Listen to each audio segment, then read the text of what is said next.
Have you ever looked in the mirror and thought, is this all there is? That quiet question, whispered in the back of your mind, is far more common than you think.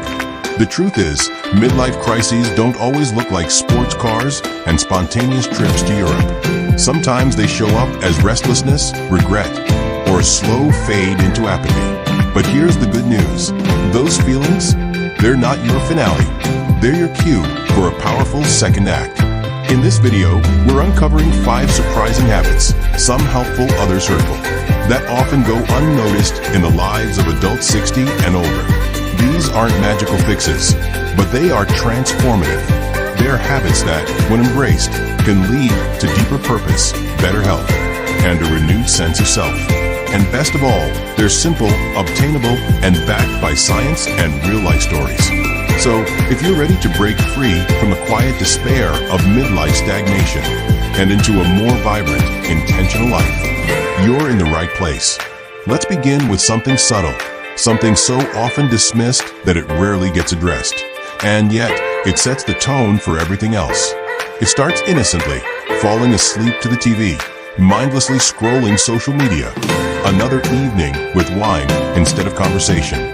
These small habits aren't just killing time, they're killing your connection with purpose. Let's call it out. Aging comes with invisible grief. You might retire and lose the structure that gave your days meaning. Your children grow up and no longer need you the same way. Friends move, spouses pass away. Without realizing it, you begin to fill that silence with numbing habits. Distractions that dull the pain, but also numb the joy. Why is this harmful? Because the brain craves novelty and purpose. Studies show that engaging in passive habits, like excessive television or scrolling, shrinks the brain's prefrontal cortex over time. That's the area responsible for decision-making, memory, and emotional regulation. It doesn't just make you feel dull. It literally makes your brain weaker. More dangerously, numbing your emotions prevents you from processing them, leading to deeper isolation and even clinical depression. Take Harold, 68, who spent every evening watching reruns and drinking 2 glasses of whiskey alone. It wasn't until he replaced just one evening a week with a local storytelling group that things shifted. He laughed again. He cried again. Most importantly, he felt alive again. The fix? Start with one intentional activity per week. Not entertainment, engagement. Join a local group. Take a class. Attend a book club. If your body is slowing down, let your mind speed up. And if you're still watching this video, comment, I choose engagement over escape. Because here's what most people miss. Your purpose won't shout. It whispers. But you can't hear it over the noise. Which brings us to the next hidden habit. It sounds dramatic, but staying still is more dangerous than it appears. And no, we're not just talking about exercise. We're talking about a life that slowly becomes smaller and smaller until it disappears behind closed curtains and locked doors. Let's face it, aging bodies hurt. Knees ache, joints stiffen, fatigue shows up uninvited. So it becomes easier to say no. No to walking with friends. No to gardening. No to trying that Tai Chi class you once considered. But staying still doesn't preserve your body. It speeds up your decline. Physical inactivity has been directly linked to an increased risk of heart disease, type 2 diabetes, dementia, and even certain cancers. But what's even more dangerous? The psychological toll. Moving less leads to sleeping worse, thinking slower, and feeling emotionally heavier. Stillness is a breeding ground for stagnation, and stagnation leads to sadness.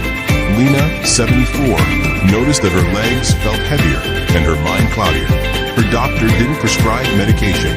He prescribed a daily walk with her neighbor. Within 3 weeks, she didn't just feel better physically. She started telling stories again, laughing more, feeling like herself. The fix? Move daily, even just a little. A 15-minute walk. Stretching during commercials. Dancing to your favorite song while doing dishes. Motion feeds emotion.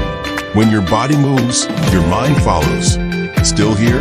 Comment, I choose to move, if you're reclaiming your days from the chair.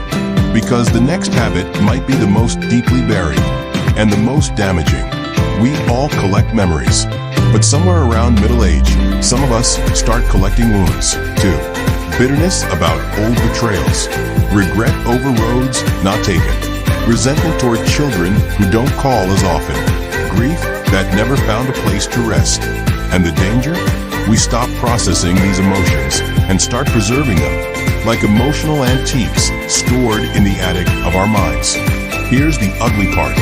Unprocessed emotional pain ages you. Literally. Chronic stress increases inflammation throughout your body. It shortens telomeres, the protective ends of your DNA. That means your body begins to age faster than your years. More importantly, emotional hoarding poisons relationships. It repels connection, and it quietly whispers that you are alone. Don, 70, hadn't spoken to his brother in over 20 years because of a falling out after their parents' death. That silence festered into daily anger. But when Don finally wrote a letter, not even to send, just to express, it opened something up. A week later, he reached out. They didn't resolve everything, but Don said for the first time in decades, he slept through the night. The fix? Journal for 10 minutes a day. Write the things you've never said. Not for anyone else, for you. And if you feel ready, start releasing. Write a letter, make a call, or simply say the words out loud. Your past doesn't have to be your prison. If this hit close to home, comment, "I'm letting you go" below. Because here's the twist.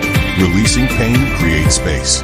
And what you do with that space leads us to the final, most powerful shift of all. We've been taught that reinvention is for the young, that new careers, passions, dreams, those are a young person's game. But let me ask you this. Who says a second act can't be the best one? The harmful habit here isn't failure, it's finality. It's believing the best is behind you. But that mindset creates a slow death of the spirit. Hope shrinks, vision dims, curiosity fades. You become a shadow of the person you once were, forgetting that you are still being written. Here's the truth. Neuroplasticity doesn't vanish with age. Your brain can still learn, grow, adapt. You can still fall in love with an idea, a project, a person, a community. But you must give yourself permission to start again. Like Sheila, 66, who thought she was just a grandmother now. But when she took a memoir writing class, she rediscovered her voice and published a collection of essays. Or Carl, 72, who started volunteering at a local school and now runs a mentorship program for teenage boys. The fix? Pick one thing you used to love or always wanted to try and take the smallest step toward it. Look up a class. Join a group. Offer your skills. You are not done. You are just turning the page. If you're ready to reinvent, drop a comment below. My story isn't over. Because purpose doesn't retire. It evolves.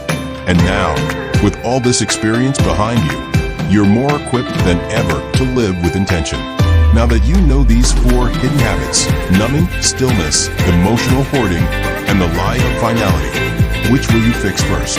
If this video helped shift your mindset even a little, comment below and let us know which step you're starting today. And don't forget, subscribe to Aging Gracefully 60. We're here to help you age stronger, one tip at a time.